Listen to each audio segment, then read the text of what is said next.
Ya, didukung lah ya sama rakyat ya. Kalau presiden benar-benar concern gitu ya. Betul. Menteri yang nakal dipecat gitu ya. Ya nggak boleh, menteri itu harus baik ya. Jangan main domino lah sama tersangka gitu ya. Jangan, nggak boleh.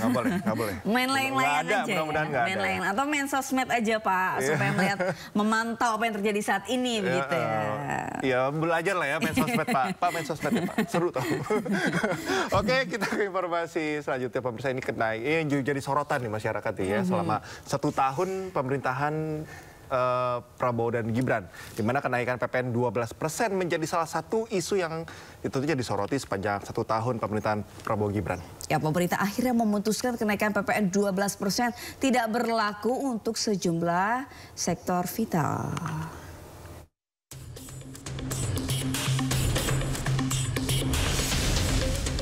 Satu tahun pemerintahan Prabowo Gibran memastikan kebijakan kenaikan PPN 12% tidak berlaku untuk semua sektor. Langkah ini disebut sebagai bagian dari reformasi pajak dengan tetap menjaga daya beli masyarakat. Kementerian Keuangan memastikan sejumlah sektor vital yang tidak dikenakan kenaikan PPN 12% diantaranya. Kebutuhan pokok seperti beras, telur, sayur, dan gula konsumsi. Jasa pendidikan dan pelayanan kesehatan. Transportasi umum serta jasa keuangan, rumah sederhana, listrik, dan juga air minum. Sementara itu rincian barang dan jasa yang terdampak PPN 12% meliputi hunian mewah dengan harga jual lebih dari 30 miliar rupiah, balon udara yang dapat dikemudikan, pesawat udara lainnya tanpa tenaga penggerak, kendaraan bermotor mewah kecuali ambulans, kendaraan pemadam kebakaran dan keperluan negara. Pesawat udara selain yang dikenakan tarif PPNBM 40%, kecuali untuk keperluan negara. Kapal pesiar mewah kecuali untuk kepentingan negara, peluru dan senjata api kecuali untuk keperluan negara dan tidak termasuk peluru senapan angin. Sementara itu Menteri Keuangan Purbaya Yudi Sadewa buka kemungkinan turunkan pajak pada tahun 2026. Sejumlah kebijakan pun diambil, salah satunya rencana penurunan pajak pertambahan nilai.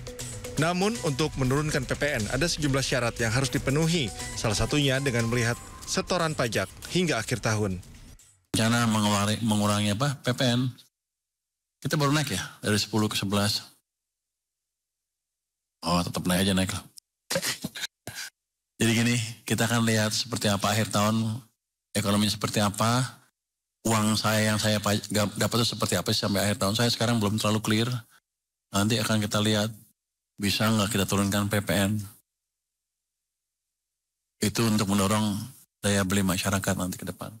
Tapi kita pelajari dulu hati-hati. Penurunan tarif PPN yang disertai kebijakan fiskal dan pasar kerja yang solid diharapkan dapat memperkuat pertumbuhan ekonomi nasional dan meningkatkan daya beli masyarakat secara berkelanjutan. Tim Liputan iNews melaporkan. Ya, selain menurunkan pajak, juga pemerintah ini memangkas anggaran otorita IKN tahun 2025 sebesar 1,15 triliun rupiah. Ya, sementara untuk anggaran pembangunan IKN tahap kedua sudah ditetapkan nih Sabrina. Besarannya itu adalah 48,8 triliun rupiah.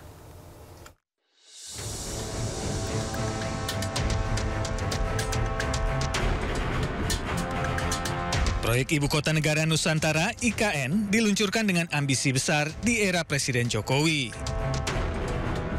Anggaran pembangunan IKN tahap pertama pun fantastis. Dari tahun 2022 hingga 2024, anggarannya mencapai 89 triliun rupiah.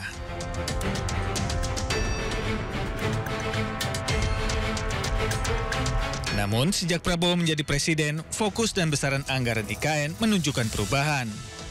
Dari pagu awal, otorita IKN untuk tahun 2025 sebesar 6,39 triliun rupiah dipangkas sebesar 1,15 triliun rupiah. Sehingga untuk tahap berikutnya pemerintah menetapkan anggaran sekitar 48,8 triliun rupiah untuk pembangunan IKN periode 2025-2029.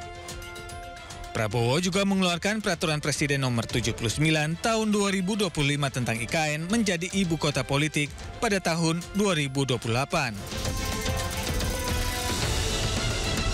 Dalam menyelesaikan program dari 25 sampai 2025 sampai 2029 dibutuhkan APBN 48,8 triliun. Untuk tadi pertama menyelesaikan kompleks kuantitatif, indikatif, dan ekosistem pendukungnya, serta membuka akses menuju IKN kawasan WP2. Pembangunan Ibu Kota Negara Nusantara akan terus berlanjut. Tidak hanya pemerintah, pembangunan juga melibatkan pihak swasta dan negara lain. Tim Liputan News melaporkan. Selanjutnya, 1 tahun pemerintahan Presiden Prabowo, ia menghimbau anggota Kabinet Merah Putih agar bekerja dengan benar. Ya harus ya, wajib gitu. Dan Presiden juga tidak segan untuk mengganti jika peringatannya tidak diindahkan. Presiden Prabowo menghadiri sidang Senat pengukuhan mahasiswa baru sekaligus wisuda sarjana di UKRI Bandung, Jawa Barat. Dalam kesempatan ini, ia mengapresiasi jajaran kabinetnya yang bekerja dengan sungguh-sungguh dan jujur. Namun Presiden menegaskan akan menindak para menteri yang masih nakal. Prabowo juga menegaskan tidak akan takut dengan ancaman-ancaman pihak yang tidak senang dirinya menindak para koruptor.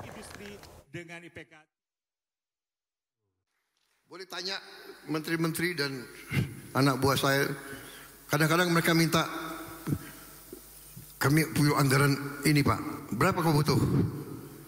Saya butuh 5T, saya kasih 10. Bayangkan kapan ada presiden kayak begitu itu. Karena anak buah saya hebat-hebat. Ya. Kalau ada 1-2 nakal, saya peringati. Ya kan, 1 kali peringatan masih nakal, masih nggak mau dengar, 2 kali peringatan, 3 kali apa boleh buat? Reshuffle, harus diganti. Karena demi negara, bangsa dan rakyat tidak boleh ada rasa kasihan. Yang kasihan rakyat Indonesia.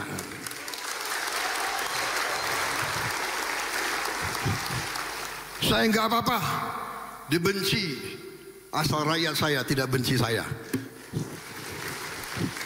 Kalau saya dibenci oleh maling-maling, koruptor, manipulator, penipu-penipu yang serakah, nggak apa-apa, nggak ada urusan. Saya dikasih peringatan, Pak, hati-hati loh Pak. Mereka uangnya banyak. Mereka bisa bayar demo, nggak ada urusan. Yang penting rakyat Indonesia mendukung saya tidak ragu-ragu.